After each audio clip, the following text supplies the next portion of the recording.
Multimedia word में integrated word है media. Media का मतलब होता है माध्यम यानी कि स्रोत। अब जब माध्यम के रूप में हम अलग अलग तरह की इंफॉर्मेशंस का प्रयोग करते हैं, जैसे हम सूचना प्रदान करने के लिए इमेज का भी यूज कर सकते हैं, सूचना हम ऑडियो के थ्रू भी भेज सकते हैं, सूचना हम वीडियो के थ्रू भी भेज सकते हैं, और सूचना के लिए हम कहीं ना कहीं टेक्स्ट का भी इस्तेमाल कर सकते हैं। इंफॉर्मेशंस को भेजने के लिए यूजुअली चार तरह के माध्यमों का प्रयोग किया जा सकता है। टेक्स्ट सबसे कम साइज का साधन, उससे ज्यादा साइज में हम इमेज का इस्तेमाल कर सकते हैं, और ज्यादा साइज में ऑडियो, और उससे भी ज्यादा साइज में वीडियो का इस्तेमाल कर सकते हैं। तो सूचनाओं को भेजने के लिए जिस भी माध्यम का प्रयोग करते हैं उसे हम मीडियम या मीडिया कह सकते हैं। अब वहीं से वर्ड लिया गया है मल्टीमीडिया। जब हम सूचनाओं को प्रदान करने के लिए या सूचनाओं का प्रसार करने के लिए इन सभी का एक कॉम्बिनेशन बनाते हैं तो वो मल्टीमीडिया कहलाता है। अब जैसे कोई मूवी हमने क्रिएट करी तो मूवी में कहीं ना कहीं हम टेक्स्ट का भी यूज कर सकते हैं, मूवी में इमेजेस का भी यूज कर सकते हैं, मूवी में ऑडियो और वीडियो को भी इंटीग्रेट किया जा सकता है। तो वो मूवी एग्जांपल होगी मल्टीमीडिया का। यहाँ यूं समझ लीजिए कि मल्टीमीडिया एक ऐसा माध्यम है जिसके माध्यम से इंफॉर्मेशंस को प्रदान किया जा सकता है, सूचनाओं का प्रसार किया जा सकता है, और सूचनाओं का प्रसार करते समय विशेष रूप से टेक्स्ट, ऑडियो, वीडियो और इमेज को आपस में इंटीग्रेट किया जा सकता है। तो मल्टीमीडिया के ये चार बेसिक कंपोनेंट हुए, टेक्स्ट, इमेज, ऑडियो और वीडियो। अब इन चारों मीडियम्स में से सबसे हल्का मीडियम, या यूं कहें कि साइज में जिसका साइज सबसे कम होता है आमतौर पे, वो मीडियम है टेक्स्ट।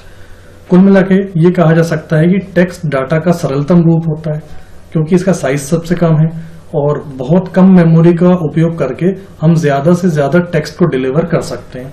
यही बात यहाँ पे लिखी है कि इसे सबसे कम स्टोरेज स्थान की आवश्यकता होती है। अल्फा न्यूमेरिक कैरेक्टर का प्रयोग करके सूचनाओं को टेक्स्ट के रूप में प्रस्तुत करने के लिए किसी भी डॉक्यूमेंट का निर्माण की मूल इकाई टेक्स्ट ही होती है। इसका मतलब ये है कि यदि आप अल्फा न्यूमेरिक कैरेक्टर्स मतलब अल्फाबेट्स के अलावा 0 से 9 तक के डिजिट्स का भी यूज कर सकते हैं, तरह तरह के सिंबल्स का भी यूज कर सकते हैं, और इन सभी कैरेक्टर्स का यूज करके आप डॉक्यूमेंट के थ्रू, किसी फाइल के थ्रू इंफॉर्मेशंस को एक स्थान से दूसरे स्थान पर पहुंचा सकते हैं। उदाहरण के लिए यहाँ पर ईमेल के बारे में बताया गया है कि एक ईमेल मैसेज में प्रायः कुछ टेक्स्ट फील्ड होती ही हैं। ईमेल मैसेज में आप देखते हैं कि यूजुअली टेक्स्ट फील्ड्स होती हैं जिसमें यूजर टेक्स्ट के थ्रू डेटा इनपुट करता है। हाल ही में हुए इंटरनेट और वर्ल्ड वाइड वेब के विस्फोट से टेक्स्ट का महत्व पहले की अपेक्षाकृत और बढ़ गया है, क्योंकि देखिए internet is all about space. Internet पे सब कुछ है वो स्पेस ही है, इंटरनेट पे वेब स्पेस। अब वेब स्पेस हम चाहेंगे कि ज्यादा कम से कम यूज हो और हमारी इंफॉर्मेशंस भी एक जगह से दूसरी जगह पहुंच पाए। तो इंफॉर्मेशंस को टेक्स्ट के थ्रू दर्शाया जा सकता है, हालांकि इंफॉर्मेशंस को इमेज के थ्रू भी दर्शाया जा सकता है, ऑडियो और वीडियो के थ्रू तो और इंप्रेसिव तरीके से दर्शाया जा सकता है। लेकिन अगर आपका काम टेक्स्ट से चल रहा है तो आप प्रेफर कीजिए टेक्स्ट का प्रयोग कीजिए। फायदा ये होगा कि वेब स्पेस कम से कम कंज्यूम होगा। तो यही बात यहाँ पे बताई जा रही है कि जैसे जैसे ऑनलाइन वर्क बढ़ता जा रहा है तो टेक्स्ट को लेकर के और उसका इंपॉर्टेंस बढ़ता जा रहा है। अब जब टेक्स्ट की बात आती है तो फिर पैराग्राफ की स्टाइलिंग करना, कैरेक्टर को अलग अलग तरीके से प्रेजेंट करना, जिसको हम कैरेक्टर स्टाइलिंग बोलते हैं, फॉन्ट्स वगैरह चेंज करना, ये सब चीजें उससे रिलेवेंट होती हैं, टेक्स्ट से रिलेवेंट होती हैं, जो यूजर अपनी आवश्यकता के अनुसार उनको ऑप्टिमाइज करने के लिए प्रयोग में लेता है। ओवरऑल बॉटम लाइन ये है इस टॉपिक की कि मल्टीमीडिया यानी कि सूचनाओं को प्रसारित करने का एक माध्यम है जिसमें चार कंपोनेंट्स टेक्स्ट, इमेज, ऑडियो और वीडियो को इंटीग्रेट करके सूचनाओं का प्रसार किया जाता है। और फिलहाल इस टॉपिक में टेक्स्ट की इंपॉर्टेंस को बताया गया है कि उन चारों कंपोनेंट्स में टेक्स्ट का अपना एक अलग रोल कैसे है। अब जब टेक्स्ट की बात आती है तो फिर हम टेक्स्ट के टाइप्स के बारे में भी बात करेंगे। टेक्स्ट के हालांकि कई सारे टाइप्स होते हैं, लेकिन सबसे पहला प्रकार है प्लेन टेक्स्ट। प्लेन टेक्स्ट के बारे में कहा जा सकता है कि यह डेटा का सबसे साधारण रूप है, सबसे सिंपल पार्ट है। Plain text can store only text including number, symbols and line breaks. यहां पर यह बताया गया कि प्लेन टेक्स्ट की जो फाइल होती है उसमें केवल टेक्स्ट नंबर्स आ जाते हैं। बेसिकली प्लेन टेक्स्ट का मतलब यह है कि वो टेक्स्ट जिसमें किसी तरह की फॉर्मेटिंग नहीं हो। फॉर्मेटिंग मतलब जैसे हम किसी टेक्स्ट को आवश्यकता के अनुसार इंप्रेसिव बनाने के लिए उसके फॉन्ट्स चेंज करते हैं, साइज बढ़ाते हैं, बोल्ड इटैलिक करते हैं, अलग अलग तरह के उस पर इफेक्ट्स लगाते हैं। तो यूं समझ लीजिए कि अगर आपने इफेक्ट लगाए तो वो प्लेन टेक्स्ट नहीं रहेगा। प्लेन टेक्स्ट केवल उस स्थिति में कहलाएगा जब उस पर किसी तरह की फॉर्मेटिंग नहीं हो, वो पूरी तरह से अनफॉर्मेटेड हो। जैसे आप नोटपैड पे देखते हैं, नोटपैड पर आप जो भी लिखते हैं वो पूरी तरह से अनफॉर्मेटेड होता है, ठीक है। हालांकि उसे फॉन्ट्स वगैरह चेंज किए जा सकते हैं, बट बिना चेंज किए फॉन्ट के वो जो भी कंटेंट रहेंगे, यूं समझ लीजिए अनफॉर्मेटेड डेटा, अनफॉर्मेटेड टेक्स्ट हमेशा प्लेन टेक्स्ट कहलाता है। तो यहाँ यही बात बताई गई है कि यूजुअली जो हम नोटपैड पर इस तरह का फॉर्मेट देखते हैं वो प्लेन टेक्स्ट हमें वहां देखने को मिलता है। हालांकि वहां पे भी जब हम फॉर्मेटिंग करेंगे तो फिर वो प्लेन टेक्स्ट नहीं रह जाएगा। हर एक टेक्स्ट एडिटर में प्लेन टेक्स्ट लिखा जा सकता है। जब आप शुरुआत में लिखेंगे यूजुअली प्लेन टेक्स्ट ही लिखा जाता है, आप उसे आवश्यकता के अनुसार फॉर्मेट कर सकते हैं, परंतु फॉर्मेट करने के बाद फिर वो प्लेन टेक्स्ट नहीं रह जाएगा। फॉर्मेट करने के बाद वो कहलाया जाने लगेगा formatted text, formatted text. So formatted text is any text that contains special formatting such as font size, font color, bold, italic, etc.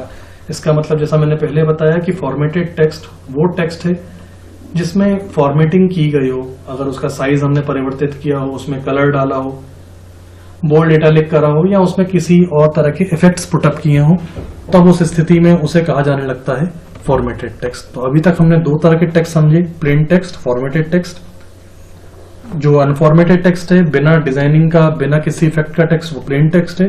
जब उस पर फॉर्मेटिंग की जाएगी तो वो परिवर्तित हो जाएगा फॉर्मेटेड टेक्स्ट में। फॉर्मेटेड टेक्स्ट के बारे में एक बात ये भी कही गई है कि when copying text, formatted text is any text that keeps its settings from where it is copied. इसका मतलब ये है कि जब किसी फॉर्मेटेड टेक्स्ट को, यानी कि जैसे कोई टेक्स्ट पर हमने इफेक्ट्स डाल दिए हो, उसे बोल्ड इटैलिक कर दिया हो, अगर ऐसे किसी फॉर्मेटेड टेक्स्ट को हम कॉपी करके किसी दूसरे प्लेटफॉर्म पर ले जाते हैं तो यूजुअली उसकी फॉर्मेटिंग भी कॉपी होती है, अगर डेस्टिनेशन सॉफ्टवेयर फॉर्मेटिंग को सपोर्ट करता हो तो।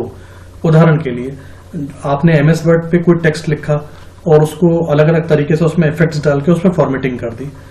अब जब आप MS वर्ड के उस कंटेंट को कॉपी करोगे नोटपैड पर, लेकिन मान लीजिए कि नोटपैड में फॉर्मेटिंग सपोर्टेड नहीं है, तो वहां पे जाके वो प्लेन टेक्स्ट बन जाएगा। तो यूं समझ लीजिए कि फॉर्मेटेड टेक्स्ट अपनी फॉर्मेटिंग संभाल के रखे कॉपी करते समय।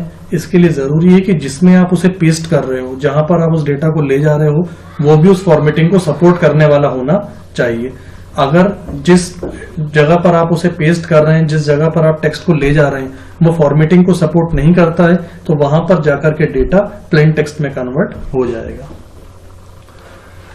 ये बात यहाँ बताई है कि however if you pasted the text into a program that did not support bold text, the formatting would be removed। मतलब यही है सिंपल सी बात कि अगर आप टेक्स्ट को ऐसे प्रोग्राम में पेस्ट करते हो जो कि फॉर्मेटिंग सपोर्ट नहीं करता है, तो उसकी फॉर्मेटिंग वहां से समाप्त हो जाएगी और वो पुनः प्लेन टेक्स्ट में परिवर्तित हो जाएगा।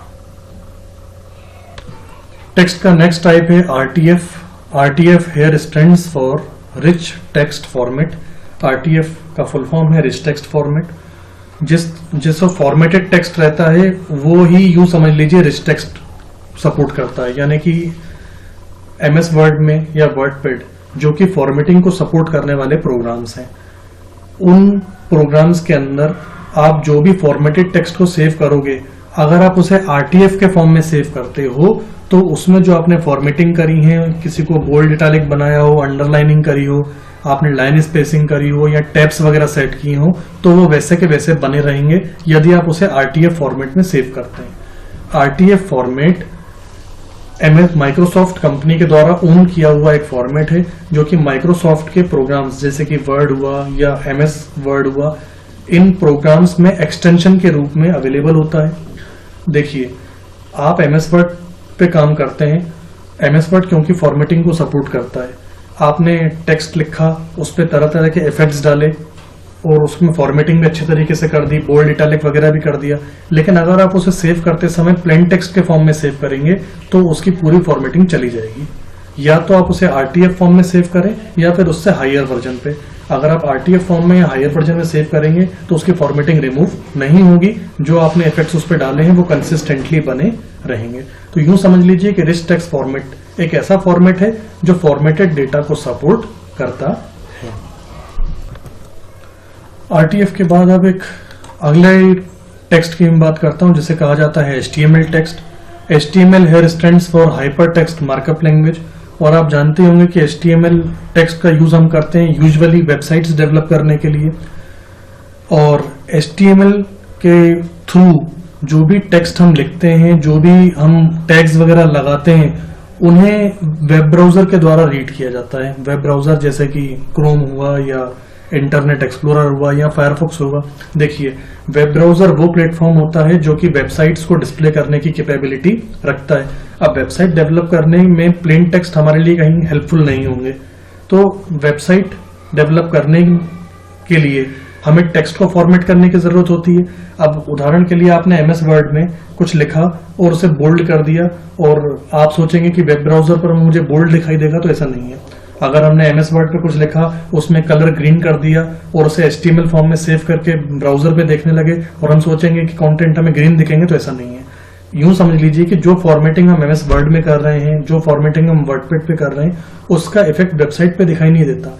अगर आप चाहते हैं कि वेबसाइट का डेटा ग्रीन कलर का दिखाई दे या ब्लू कलर का दिखाई दे, या वेबसाइट के डेटा का साइज बड़ा हो या छोटा हो, या उस पर कोई तरह के इफेक्ट्स हो, तो आपको HTML कोडिंग करनी होगी, एप्रोप्रिएट टैग्स लगाने होंगे। Appropriate tags in the sense आप इंटरनेट पेपर में पढ़ ही चुके हैं कि जहां पर आपको लगता है कि फॉन्ट का स्टाइल चेंज करना है तो हम फॉन्ट टैग का इस्तेमाल करते हैं, फॉन्ट का कलर चेंज करने के लिए कलर प्रॉपर्टी सेट करते हैं, बोल्ड करने के लिए B टैग का यूज करते हैं, इटैलिक करने के लिए I टैग का यूज करते हैं। ओवरऑल कहने का मतलब ये है कि पिछले RTF में और HTF में बहुत बेसिक सा अंतर ये है कि RTF MS वर्ड, वर्डपैड जैसे एडिटर्स की फॉर्मेटिंग को सपोर्ट करता है। अगर आप MS वर्ड या वर्डपैड में फॉर्मेटिंग करते हैं और आप सोचते हैं कि ये कंटेंट HTML पर भी वैसा ही दिखाई देगा, तो ऐसा बिल्कुल नहीं है। HTML पे ये डेटा प्लेन टेक्स्ट के फॉर्म में दिखाई देगा। अगर आप चाहते हैं कि HTML के थ्रू वेबसाइट पर डेटा हमें फॉर्मेट करना है, उसका लुक बदलना है, स्टाइल बदलना है, कलर प्रॉपर्टी साइज चेंज करना है, तो फिर आपको HTML टैग्स का इस्तेमाल करके HTML टैग्स का इस्तेमाल करना होगा। और इस तरह के HTML tags HTML formatting tags कहलाते हैं। और जब आप HTML फॉर्मेटिंग टैग्स का प्रयोग करते हैं तो वेब ब्राउजर इस तरह की फॉर्मेटिंग को सपोर्ट करता है और वेबसाइट पे फिर उस तरह की फॉर्मेटिंग दिखाई देती है, और तब उस तरह के टेक्स्ट को HTML टेक्स्ट कहा जाता है। यूं समझ लीजिए कि वेबसाइट डिजाइन करने के लिए जब हम HTML कोडिंग करते हैं, तब हम यूं समझ लीजिए कि HTML टेक्स्ट का उस समय इस्तेमाल कर रहे होते हैं।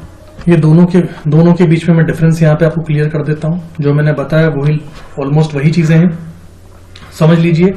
पहले तो समानता बता दूं। समानता ये है कि RTF और HTML दोनों ही फॉर्मेटिंग को सपोर्ट करते हैं। दोनों में सिमिलैरिटी ये है कि दोनों ही फॉर्मेटिंग को सपोर्ट कर सकते हैं।